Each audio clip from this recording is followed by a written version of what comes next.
Сәлем Қазмаркет KZ арнасының көрермендері. Сәлем достар. Бүгінгі біздің бағдарламамыз, шығарылымымыз ерекше болайын деп тұр. Мақсат, мысалы, қарап көрсек, жыл сайын, жыл басталған кезде жаңбырдан кейінгі саңырауқұлақтар секілді жарыққа көптеген жаңа смартфондар шығып жатады.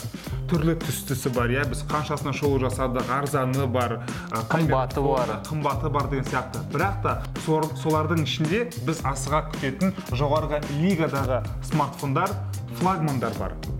Сонымен бізде бүгін ерекше шығарылым Samsung компаниясының биылғы су жаңа смартфоны Galaxy S10 және Galaxy S10 Plus смартфонына шолу болады. Бүгінгі бағдарламада осы екеуіне шолу жасаймыз, ал алдағы уақытта үшіншісі бар S10e деген. Оған алдағы уақытта шолу жасайтын боламыз. Рауан, өзің білесің ғой, өткен бағдарламамызда бізде көрермендеріміз осы S сериясындағы S10-дарға шолу жасаңдар деп сұрады. Осы смартфондар қызық. Олар сұрады, біз енді жасайық. Ендеше бастаймыз.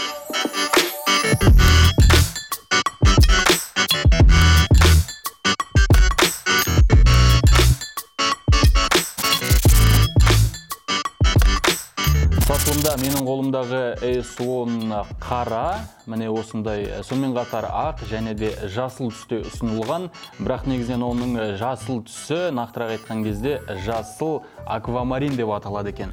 Керемет плюс версиясының түстері ерекше. Менің қолымда тұрғаны мына інжу тәріздес көгілдір түсте, және де бұдан бөлек жылтыр оникс және де тұңғиық аквамарин деген тағы да бір ерекше түсте ұсынылған.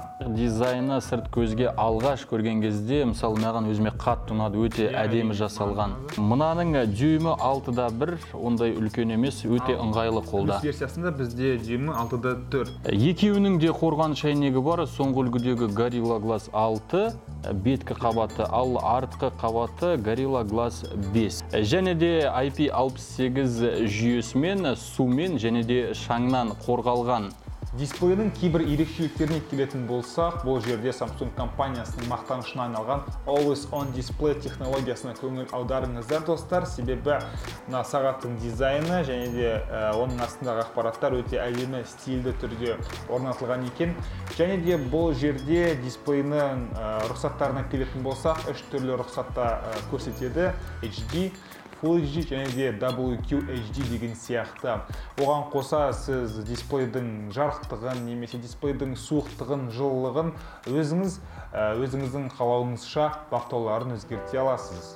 Одан кейінгі мәселе мынау фронталды камерасына тоқталайық, Рауан. Мысалы, S10-да бір ғана камера, бір нүкте. Ал плюс версиясында бізде екі камераның бір-ақ пайдасы бар деп ойлаймын. Мынандай әдемі аватаркалар жасау үшін. Бізде мына жерде мақсат өзіміздің Ким Чен Ын бауырымыз ғой. Өте керемет сурет қойса болады. Samsung компаниясы алғашқылардың бірі болып, бірегейі болып, фронталды камерасын экранның астына орнатып жатыр. S10 Plus-та да және S10-да да.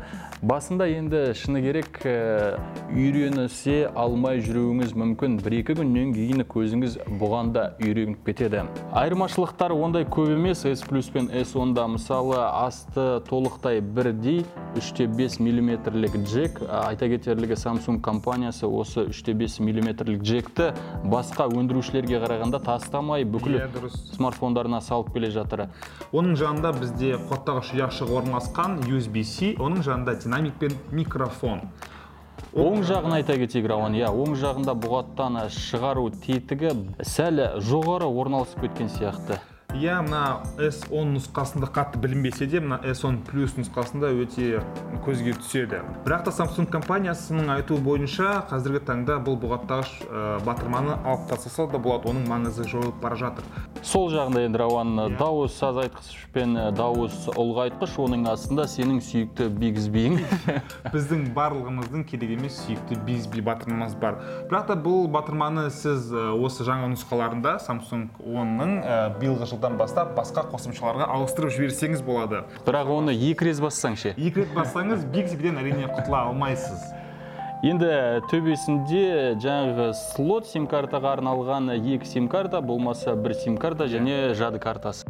Екеуінің камераларына келетін болсақ, айтсам сенбейсіздер, артқы жағында орналасқан. Олардың саны 3. Мына плюс нұсқасында бізде бірінші модулі 12 мегапиксельді сенсор және де ауыспалы диафрагмалы оптика апертуралары 1.5-те 2.4.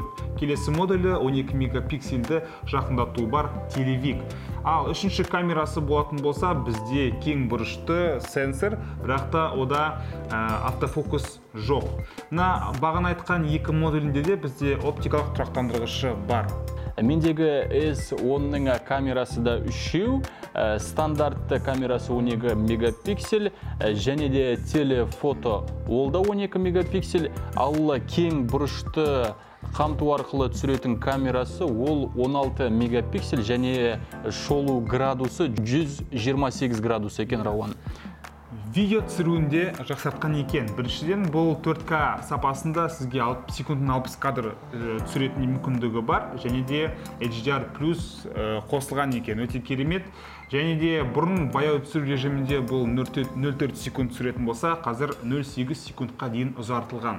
Фронталды камерасында ондай қатты ерекшеліктері жоқ, менің ойымша. S10-да біреу, S10 Plus-та екеу. Менікіндегі емес, жалпы екеуінде де мегапикселі 10 шамамен. 10 мегапиксель. Ал апертуралары 1.9 және де бұған қосымша ретінде бізде плюс нұсқасында 8 мегапиксельді апертурасы 2.2 жаңа модуль қосыпты. Ол әрине сіздің портрет режимін түсіру үшін арналған.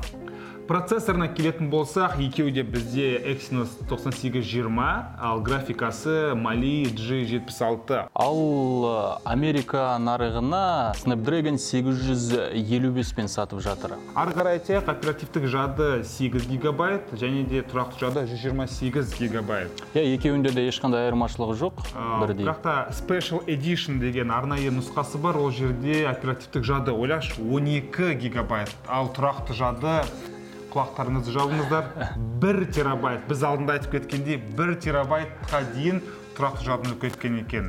Міне, алдында сен сұрап отыр едің, саған дәл сол смартфонды сатып алу керек. Оған қоса бізде SD карта салатын мүмкіндік бар 512 гигабайтқа дейін. Ал енді аккумуляторына келетін болсақ, көлеміне қарап та көрініп тұр. Мына плюс нұсқасында бізде 4100 мАч, ал сенде қандай? Ал сонда 3400 ғана мАч. Екеуінде де жедел қуаттау мүмкіндігі бар. Бар. Сымсыз қуаттау жүйесі тағы бар.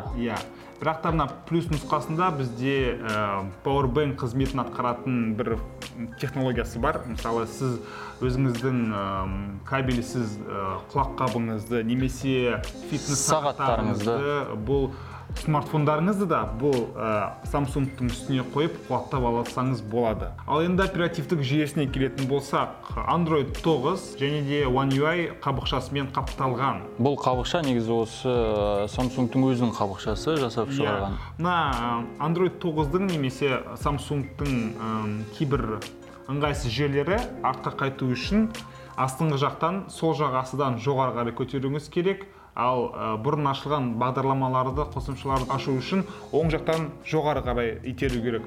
Бұл өте ыңғайсыз, себебі плюс нұсқасының көлемі өзі үлкен. Сен бұлай ұстап отқан кезде артқа қайту үшін қиналып, мына шетке дейін саусағын жеткізу керек. Жаңа айтып кеткендей, мына қимылмен басқару сізге егер ыңғайсыздық тудыратын болса, оны мынандай бір батырмаларды сенсордың үстіне шығарып қойып қойсаңыз болады. Бұл смартфонда 4100 мАч деп айтып кеттік сағатына, маған 2 күнге толық жетті.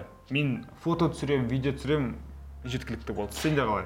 S10 олай мақтан алмайды, бұл 2 күнге шыдамайды, бірақ күнге шыдайды, оның миллиампер сағатының өзі де аз, 3400 ғана. Бірақ достар, енді бір күннің өзіне қазіргі смартфондар шыдап жатса, ол деген мақтанарлық жағдай. Қуанатын болдық? Қуанатын болдық, себебі бір күннің өзіне шыдаса, таңертеңнен кешке дейін сен бүкіл жұмыстарыңды бітіресің, қуаттау құрылғысын іздемейсің деген сияқты. Кешке жұмыстан келген кезде таңға дейін қуаттай саласың. 2 күнге шыдаса, одан да керемет. Енді мен мақсат бағасын айтуға біраз қорқып тұрмын. Біздің жазылушыларымыз бізді ұрсуы мүмкін. Қанша? Қымбат смартфондарға шоу жасайсыңдар деп енді. Қатты ұрыспаңыздар, бізде плюс нұсқасы, қарапайым плюс нұсқасы 420 мыңға немесе 400 мыңға сатып алса болады, әр сайтта әртүрлі. 400 мың ба сонда айтып отқаның? Енді сен асықпа.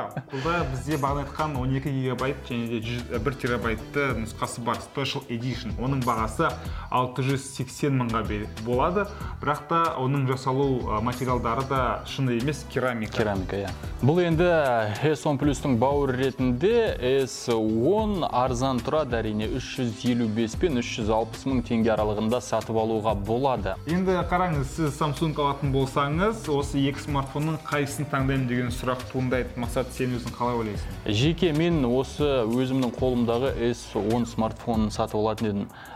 Себебі мына смартфон маған тым қымбат. Бірақ та ойла, менің көзқарасым бойынша үстінен 150 мың теңге қосып, аккумулятор жағынан да, камерасы жағынан да жақсырақ смартфон алған дұрыс. Ал ақшаңыз жетпей барып жатса, бұдан да кішкентай бауыры бар, S10e деген, соны неге алмасқа? Құрметті Қазмаркет KZ арнасының көрермендері, осымен біздің бүгінгі бағдарламамыз аяқталды. Менің ойымша өте қызықты шоу болды. Сіздерге ұнаса лайк басыңыздар, ұнамаса дизлайк, пікіріңізді қалдырыңыздар, қоңырау шанын ұмытпаңыздар. Бір ұсынысымыз болып тұр. Мақсат, мен мына смартфондарды сатып алу үшін тамақ жемей жарты жыл жұмыс істеуім керек екен. Мен де дәл солай негізі. Ал енді көрермендер, сіздер бұл смартфондарды сатып алу үшін қанша ай жұмыс істеулеріңіз керек? Соны пікірге жазып кетіңіздер, бізге оқыған қызық. Көріскенше. Сау.